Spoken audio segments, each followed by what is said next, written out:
Le deuxième point serait référentiel de certification. Alors, deuxième, ce qu'on appelle un aller-retour. Donc, le deuxième, j'ai regardé, parce que l'avantage d'un inspecteur général, c'est que généralement, quand il va dans une académie, il n'est pas forcément connu. Donc, si je me mets au bord d'un stade, si je regarde ce qui se passe, généralement, on ne vient pas me dire, monsieur le doyen, vous allez bien. Non. Donc, on me fout la paix et j'en suis heureux. Aujourd'hui, je vois des évaluations dans lesquelles on se moque éperdument de cette partie-là, qu'ils franchissent ou non en position dorsale. Peu importe. Je le vois, j'en ai vu. Je ne peux pas vous dire les noms et où, peu importe. Je sais que ça se fait. Ça intéresse qui? Ça intéresse quoi? Le collègue qui fait ça, il sert à quoi dans le système? Il n'est pas propriétaire de ses élèves. Il en est locataire pendant 1 an. On lui a dit, on te les confie pendant 1 an, tu auras 4 heures, tu auras 3 heures, ou tu auras 2 heures. Par contre, une chose est sûre, c'est qu'on lui a donné la clé de l'appartement pour qu'il rende l'appartement au bout d'1 an dans un état qui est compatible avec le prochain locataire. Vous voyez on se met dans une situation, on est acteur, mais on est dans un système. Et que le terme d'une année, c'est confier ses propres élèves à un autre collègue. À quoi ça sert de détourner le jeu? C'est un petit plaisir personnel qui va être utile à qui? À qui? La question n'est pas savoir ce que l'on veut faire, c'est savoir quelle est l'utilité du court, du moyen et du long terme. Bon, c'était le deuxième point. Et il me semble qu'il fallait aussi le dire. Donc que l'on se positionne dans des choix qui peuvent être à un moment donné, parce qu'on ne peut pas faire avec ces élèves-là, on ne peut pas évaluer cette compétence-là. Ça peut arriver. On peut avoir une classe qui est avec un niveau de motricité qui est relativement modeste. Eh bien, il est modeste. Et on va être obligé d'amenuiser et de placer les élèves dans une situation compatible avec une évaluation de la compétence. Eh bien, ils n'auront pas le niveau 2 validé si on est en classe de 3e. Et l'éducation physique n'est pas là pour mettre 10 au moins à tous les élèves qui auront participé au cours d'éducation physique. Je suis désolé, je l'ai dit au ministre et au cabinet, l'éducation physique est une discipline, et tout à l'heure Joël l'a redit, l'éducation physique, avec les moyennes qu'elle a au CAP, au BEP, au Bac Pro, est une discipline qui permet la réussite scolaire. Pour autant, on n'est pas là uniquement pour mettre 10 à tous les élèves. Ce n'est pas notre fonction. Nous ne sommes pas un SAMU scolaire. Il faut que l'on fasse notre travail. Et si on fait notre travail, la compétence que vous avez acquise, on doit pouvoir la retrouver. Je me presse un petit peu. C'est jusqu'à quelle heure? Ça va? Troisième et dernier point, c'est-à-dire préparer l'étape de la validation réelle des compétences en limitant l'usage des situations certificatives. J'ai commencé à le dire tout à l'heure. Là, c'est un enjeu lourd, c'est un enjeu que l'on ne maîtrise pas actuellement, professionnellement, et c'est un enjeu que les autres disciplines ne maîtrisent pas non plus.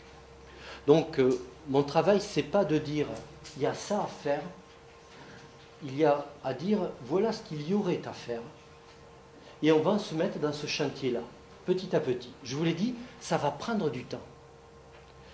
L'enjeu est extrêmement important. Si on considère qu'on évalue une compétence dans une situation dans laquelle il y a une variabilité par rapport aux situations d'apprentissage, eh bien, il va bien falloir qu'on se donne les moyens pour faire cela. Mais si on se donne les moyens pour faire cela, ça veut dire que dans le processus lui-même d'apprentissage, il faut que l'on introduise de la variabilité. Si vous utilisez, j'ai pris l'exemple en volley-ball tout à l'heure du 4-4, des 4-4 stables pendant l'ensemble du cycle, et que le jour de l'évaluation, vous fassiez une modification des compositions du 4-4, ça c'est sûr que vous les amenez à l'abattoir. C'est évident. Si par contre, on introduit cette variabilité comme un processus de formation, parce que conceptuellement, une compétence introduit une capacité à être efficient dans une famille de situations, alors on voit bien qu'on n'amène pas les élèves à l'abattoir. on voit bien qu'on aura introduit un problème nouveau, être capable de s'adapter à une composition autre, ce qui ouvre les regards, ce qui assujettit la technique nécessaire aux conditions disponibles autour de soi. X est plus habile, Y est moins habile, je vais devoir m'occuper de cela et trouver les solutions. Vous voyez comment ça se prépare. Ça veut dire que vous êtes, je vous l'ai dit tout à l'heure, c'est un auditoire jeune. J'en suis ravi. Parce que ce chantier-là, je pense que le futur doyen, je ne sais pas dans combien il sera, peut être l'année prochaine, peut être dans 3 ans, peut être dans 5 ans, peut être dans 10 ans, j'en sais rien. 10 ans, non. Mais j'espère, enfin bon, on ne sait jamais quel sera l'âge de la retraite à ce moment-là. Mais je vais rester sérieux. En tout cas, ça peut être un chantier des doyens successifs pendant encore de nombreuses années. C'est-à-dire que je mesure bien toute la transformation des pratiques professionnelles. Ce que n'ont pas compris ni la DGESCO, ni les ministres précédents, quand ils ont fait la bascule sur l'enseignement par compétences, c'est qu'on passait de la logique de la caverne à la logique de la sédentarisation petit à petit et de la migration des populations. Nous sommes dans cette phase-là.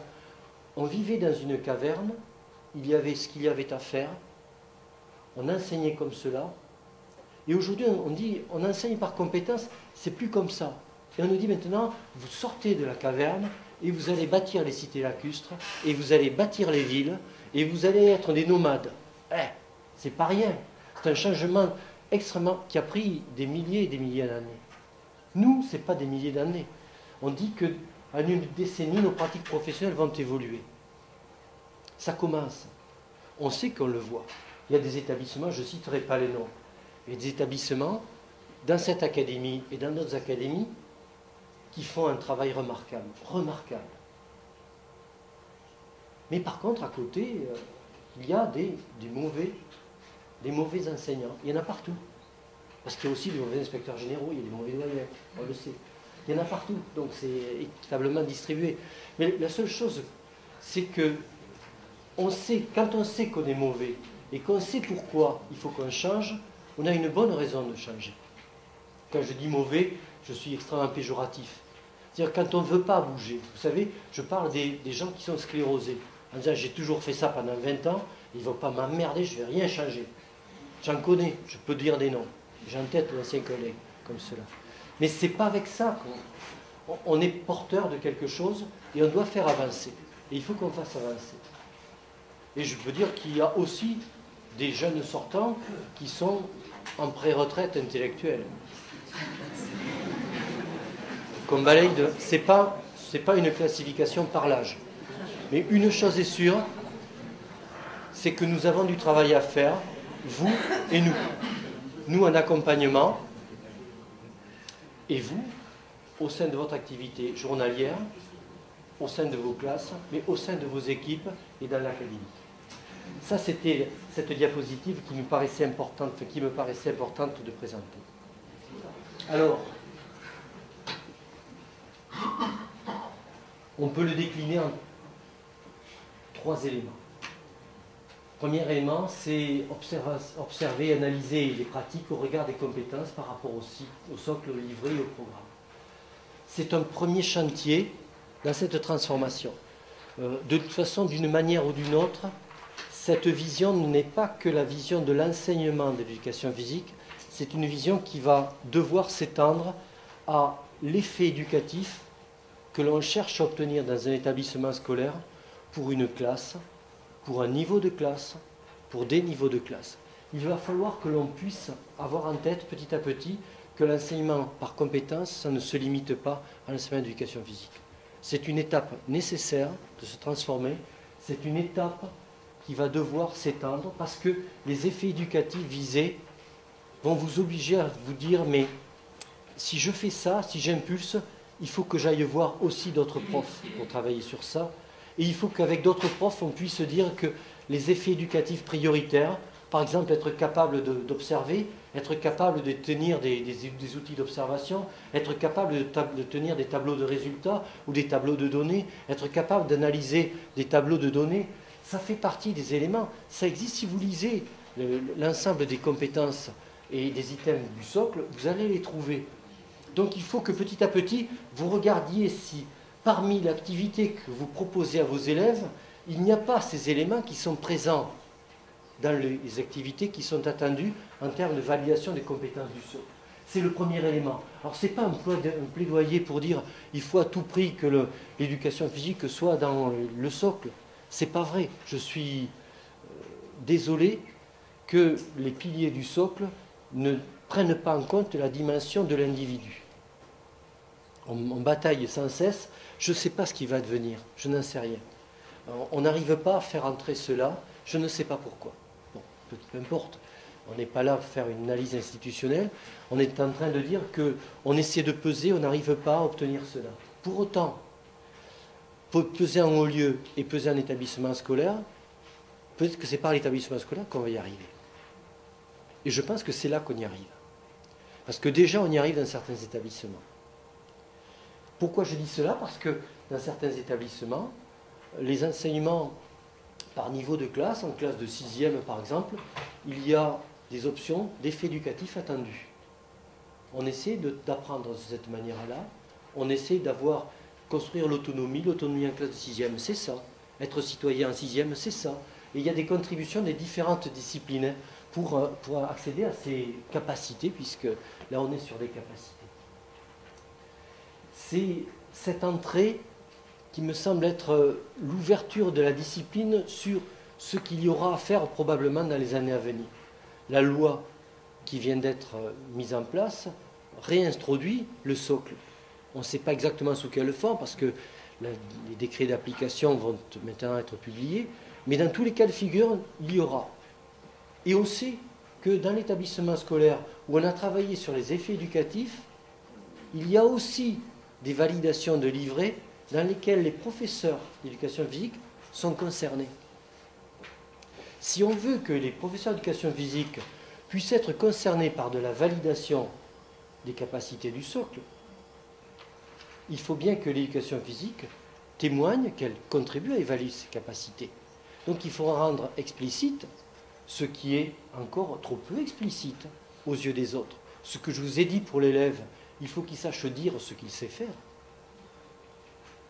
Eh bien, ça s'attribue aussi aux enseignants. Il faut qu'ils soient capables de dire ce qu'ils font. C'est pareil. Et vous voyez que si ça ne passe pas par le haut, dans une logique de top-down, notre capacité à introduire un 8e pilier, parce qu'il y a une discussion entre 6 piliers, réorganiser 6 et 7 piliers en un seul pilier, ou un 8e pilier, je ne sais ce qui sera fait définitivement petit à petit. En tous les cas, je ne suis sûr d'une chose, c'est que dans l'établissement scolaire, l'éducation physique pourra être présente et montrera la nécessité. On ne construit pas une discipline, une évolution de discipline par un claquement de doigts. Ça se construit par des forces de conviction, par des évolutions de pratique. Quand les forces de conviction ne peuvent pas arriver par en haut, eh bien, il faut que les pratiques témoignent par en bas une nécessité d'évolution. C'est aussi ça un système. Les systèmes évoluent et il n'y a pas un endroit qui est le précurseur de l'évolution de tout le système. Il y a un endroit qui est un catalyseur. C'est vrai que plus on se rapproche du ministre et plus on catalyse, mais ce n'est pas forcément là que naît la nécessité. La nécessité, elle naît à un autre lieu. Et c'est un autre point. C'est parce que cet autre point est suffisamment vif, innovant, original et justifié que petit à petit, on est en capacité de dire « Ah, mais oui, mais là, on pourrait ». Donc, je pense que c'est ce point-là qui est entre vos mains et pas entre les mains de l'inspection générale. Deuxième point sur construire, c'est observer, chercher, publier et former.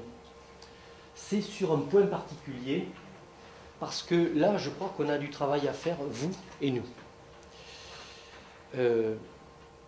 Ça peut être pris à négatif, comme j'ai dit tout à l'heure qu'il y avait de mauvais enseignants, j'ai pris 2 exemples. Je pense que ce n'est pas des mauvais enseignants, là. C'est plutôt une nécessité professionnelle que nous partageons. Je dis que nous partageons parce que moi j'ai fait partie d'une génération, puisqu'en 1983, on a eu un baccalauréat qui évaluait aussi les connaissances. on évaluait des connaissances en 83 et il fallait bien qu'on évalue. Donc on a commencé à évaluer des connaissances qui étaient liées à la pratique, parfois qui étaient liées à des connaissances purement factuelles, autour d'une connaissance culturelle sur des activités. Mais on y était. Et quand je dis que nous sommes acteurs d'un état de la situation, je suis co-acteur de ce qui a été aussi une dérive à un moment donné. On a mis en place des éléments qui n'étaient pas utiles. Mais pour savoir l'utilité, il faut déjà une pratique.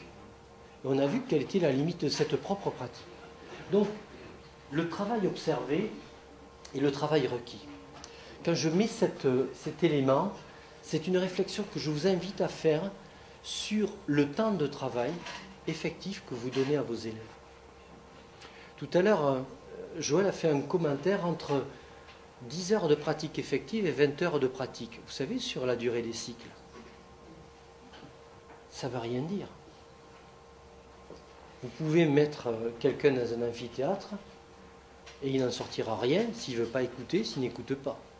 Si on le met en activité, si on y met 10 heures ou si on y met 20 heures, on produira des effets de nature totalement différente.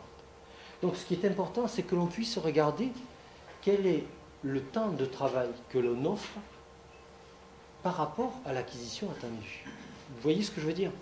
Et là, ça fait partie aussi d'une évolution de notre propre pratique professionnelle.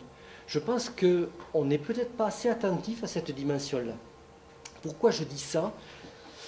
Parce que tous les ans sont réalisées 5500 inspections. Alors par rapport à 32 000 enseignants, vous voyez qu'en 5 ans, on arrive à faire grosso modo le tour de la profession. Et on a quand même un paquet de données. Alors certes, les corps d'inspection ne peuvent pas témoigner de toute la dimension de la pratique professionnelle. Mais les corps d'inspection témoignent d'une bonne partie de la pratique professionnelle. Et la question des acquis et la question du temps de pratique n'est pas une question qui apparaît de manière très forte dans les rapports d'inspection. Alors petit à petit, ça s'accroît. Mais ce n'était pas important. Donc quand je dis que nous sommes tous co-responsables, mes collègues qui sont là ont comme moi balayé devant la porte. En disant, plus on va être attentif au temps de pratique, et plus dans le rapport, on va pouvoir mettre un lien entre l'organisation de l'apprendre et ce qui est acquis par rapport aux acquisitions visées dans la leçon, vous êtes en capacité de porter un regard réflexif, un effet de miroir à l'enseignant, en lui disant, j'ai vu un temps de pratique qui était peut-être excellent pour certains, très mauvais pour d'autres, ou trop insuffisant en général, c'est cela. Il me semble que ce regard, on ne peut pas entrer dans la logique d'accéder à des compétences si on ne regarde pas la question du temps d'apprendre. En motricité, il n'y a que deux manières d'apprendre.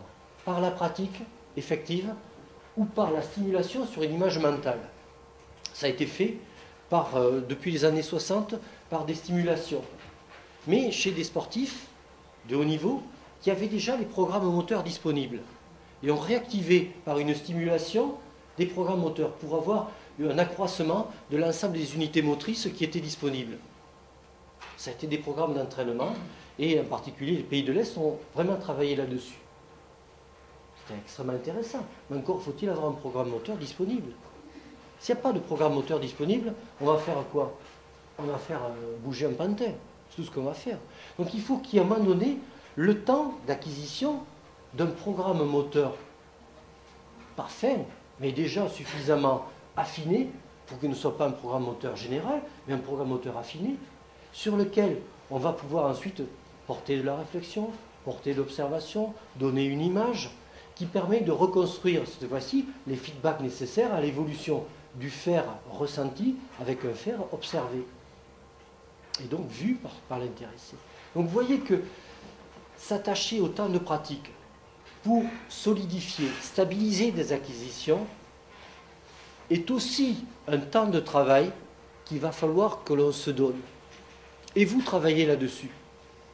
Quand vous travaillez sur les questions de santé, vous ne pouvez pas dire, bon, mais aujourd'hui j'ai dit santé, ça va leur faire du bien.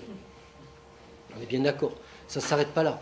Il faut bien qu'il y ait un processus immédiat, qui est une continuité, et que sur le long terme, on se fixe des observables.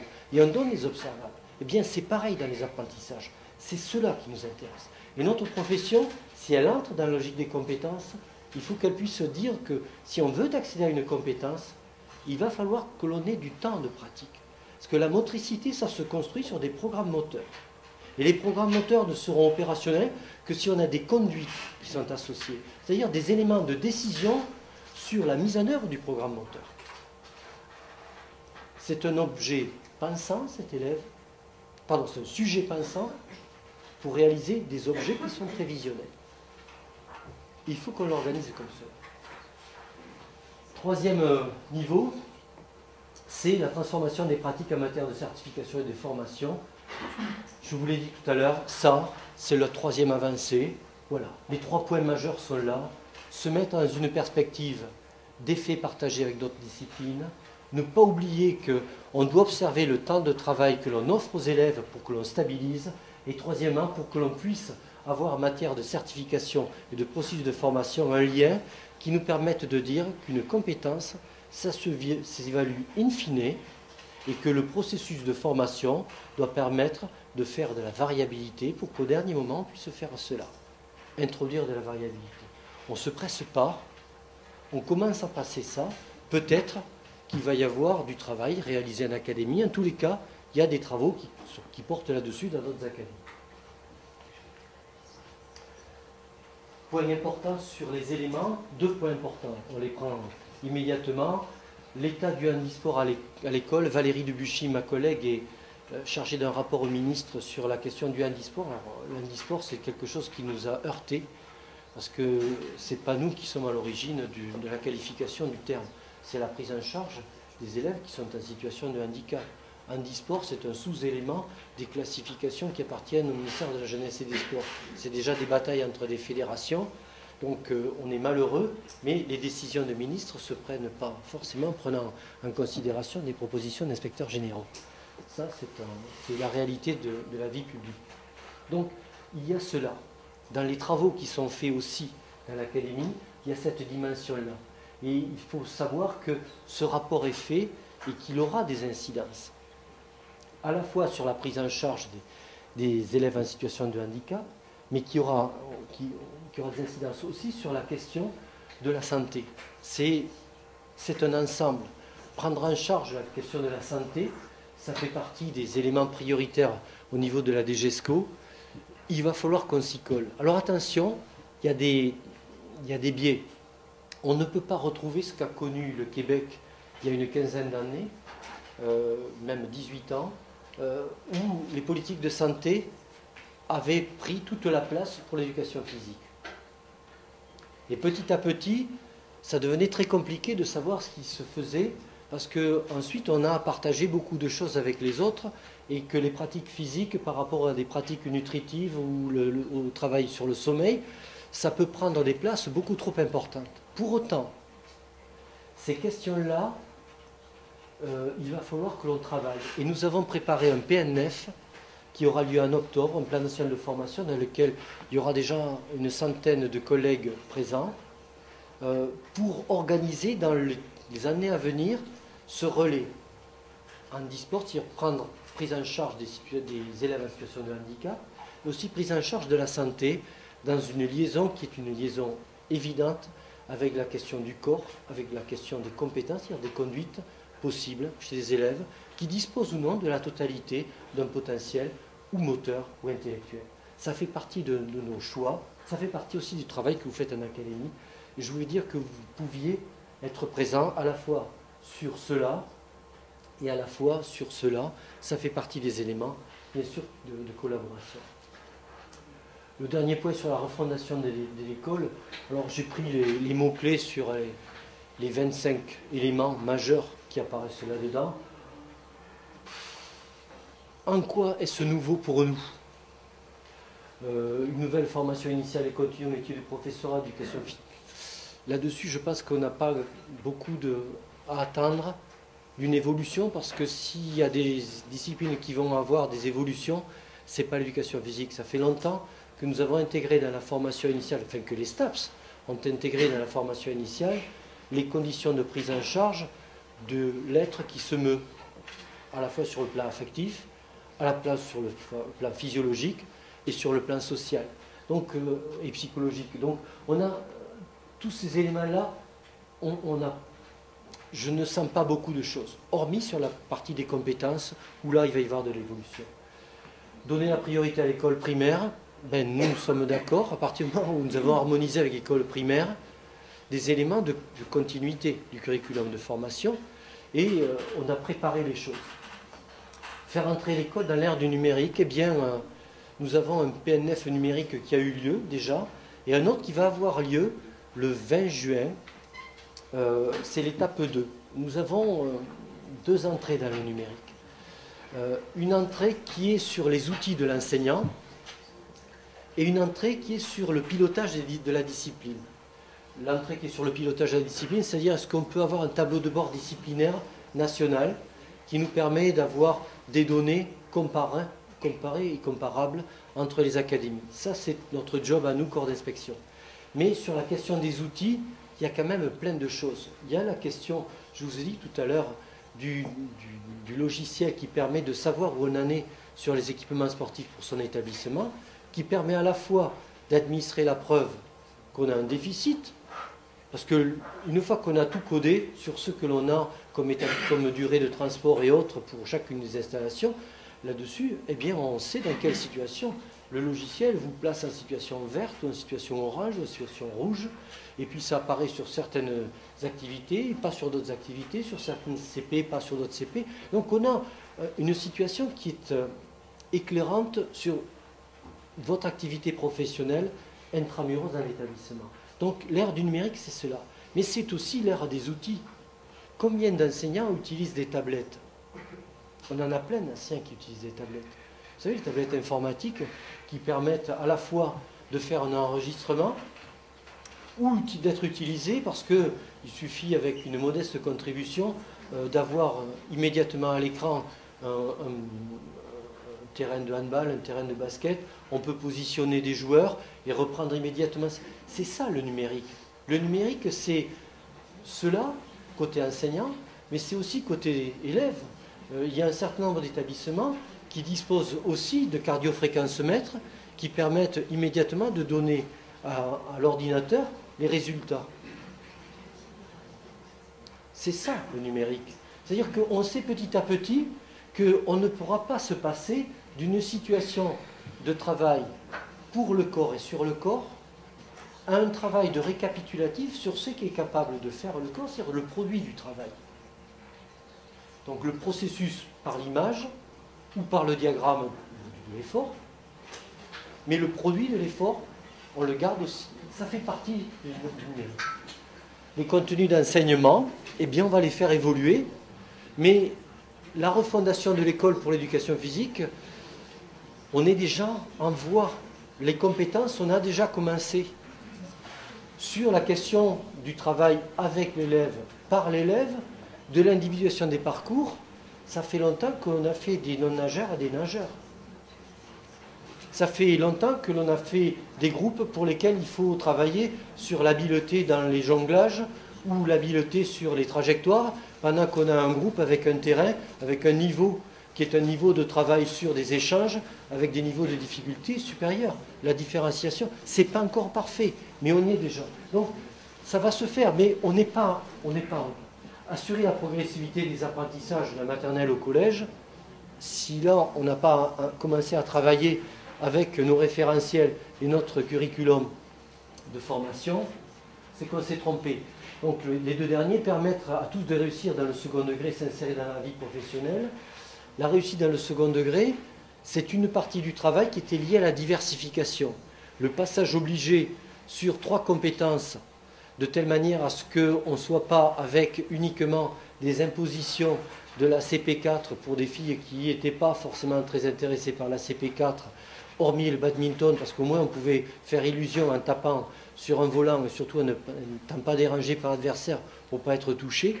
Ça, hormis cela, il fallait bien qu'on diversifie. La CP3, il faut que l'on puisse avoir un enseignement en CP3. Il faut qu'on puisse avoir des enseignements et des certifications en CP3. Il faut qu'on entre dans de la CP5 qui s'enseigne et qui s'évalue. Parce qu'au sortir de l'école, il faut être capable de prendre en charge sa vie physique. Donc il faut qu'on y arrive à faire cela. Donc cette diversification, c'est cela. Permettre à tous de réussir, c'est choisir dans les CP disponibles des champs dans lesquels ce que l'on a reçu à la naissance, plus le travail qu'on est en capacité de faire, nous permettent d'honorer au moins une partie du résultat du travail par des notes qui sont acceptables pour les élèves. Et s'insérer dans la vie professionnelle, eh bien, la réussite de tous, c'est faire des gens qui ne sont pas uniquement un assemblage myologique, mais un niveau d'organisation à la fois neuronale et myologique. Ça fait longtemps que l'éducation physique se bat là-dessus. Donc depuis longtemps, on lutte contre le dualisme qui était cher à un certain nombre de philosophes. Nous, on a une vision qui est totalement intégrée. Ce monisme intégré, eh bien, il faut qu'on continue à le valoriser. Et l'entrée dans la vie professionnelle, eh bien, je vous l'ai dit, on se bat pour qu'on aille vers des biqualifications parce qu'on sait que les compétences de certains, les compétences motrices de certains vont permettre de déboucher sur des plus-values professionnelles qui vont leur donner des métiers dans lesquels ils vont retrouver un honneur qu'ils ont perdu en tant qu'élèves. Quand on avait ces gosses qui sortaient avec un baccalauréat sur les filières qui étaient chaudronnerie et puis je ne sais plus quelle est la continuité, mais avec le diplôme associé en plongée et qu'ils étaient recrutés par une grande entreprise, c'est plus sortir avec un diplôme d'un CAP ou d'un BEP de chaudronnier et de ne pas savoir où on va travailler l'année prochaine. Là, ça donne une autre dimension. Et ça, il faut qu'on le fasse. On a commencé, on n'est pas prêt. Et puis, mieux associer les partenaires de l'école et mieux évaluer le système éducatif. Bon, je pense que les partenaires de l'école, on essaie de le faire avec ces formations professionnelles, mais ce n'est pas gagné. Donc ça, c'est notre job à nous. Au quotidien, vous aussi, vous avez des liens avec une communauté d'agglos, avec l'ensemble des clubs sportifs qui vous lient, soit parce que vous avez des sections sportives qui vous lient beaucoup plus directement, soit parce que dans les établissements scolaires, vous utilisez des équipements sportifs qu'il faut partager, donc il y a des relations qui se portent là-dessus. Bref, ça fait partie de ces éléments-là. Voilà, alors ce qui m'intéresse, c'est qu'on arrive à la fin, hein, je vous le dis, heureusement, c'est qu'on a des points. Les PNF, c'est des rendez-vous que nous avons à construire. Nous, ce sont nos 7 rendez-vous petit à petit. Vous êtes présents dans un grand nombre de rendez-vous parce que vous y travaillez dans l'académie.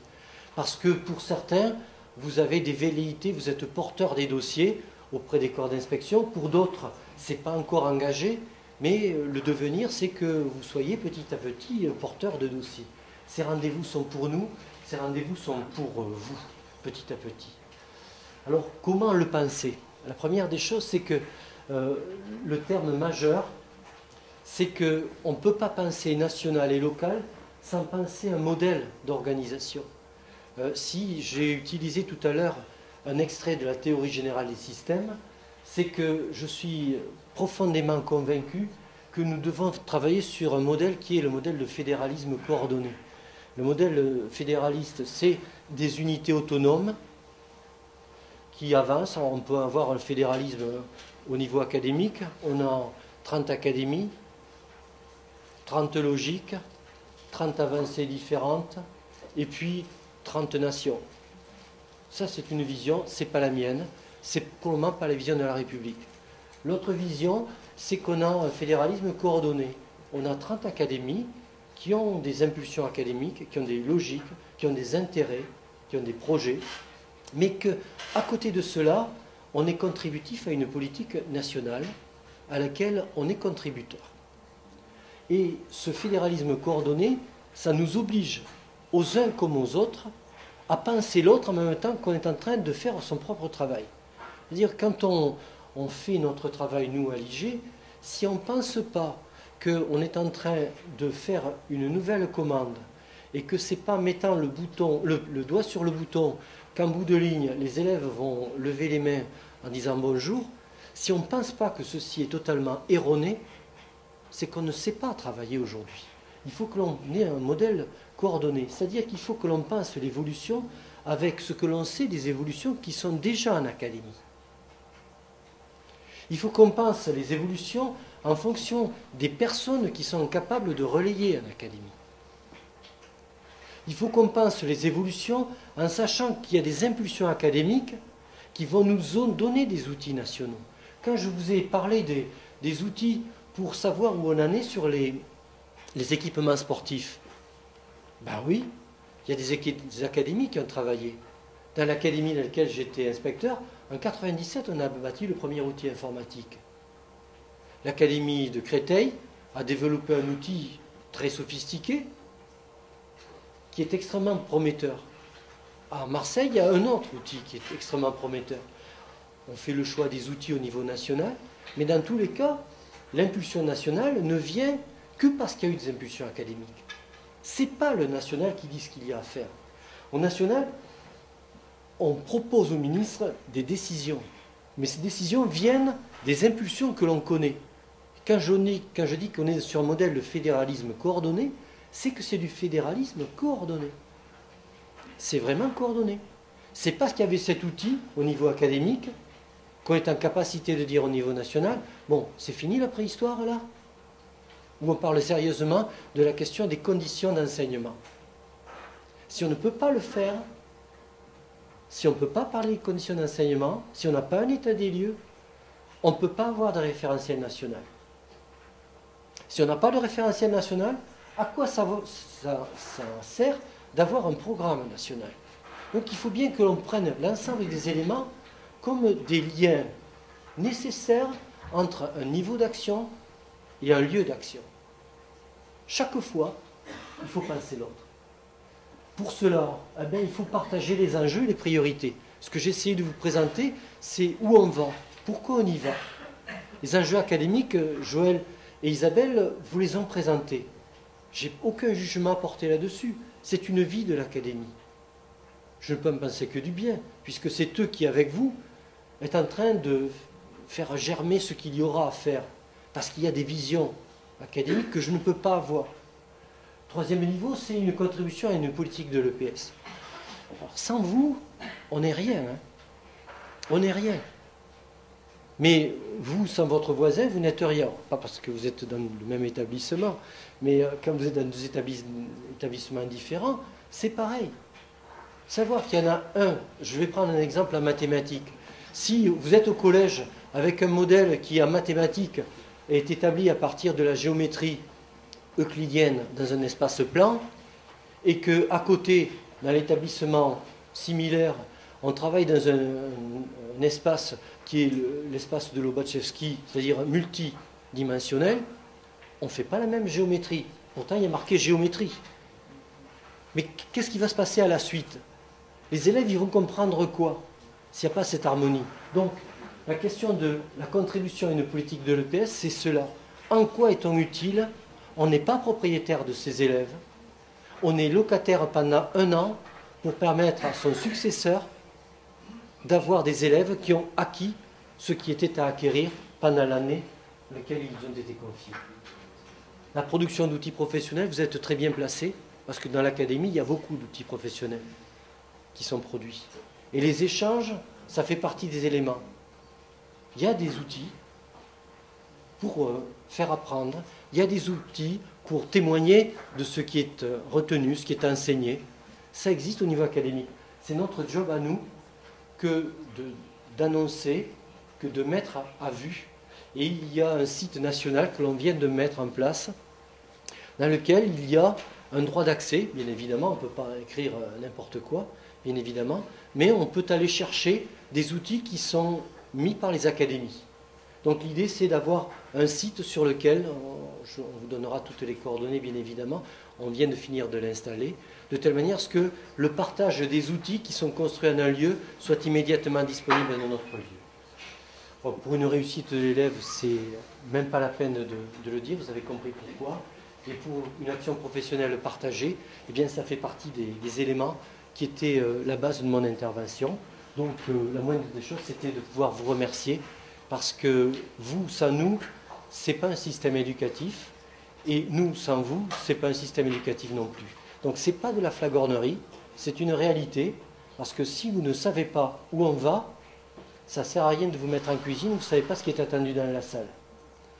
Mais si nous ne savons pas ce que vous êtes capable de faire en cuisine, ce n'est pas la peine de mettre un affichage du menu à l'entrée du restaurant. Donc, au-delà de l'image restauratrice que j'ai prise là-dessus, c'est sur le fond.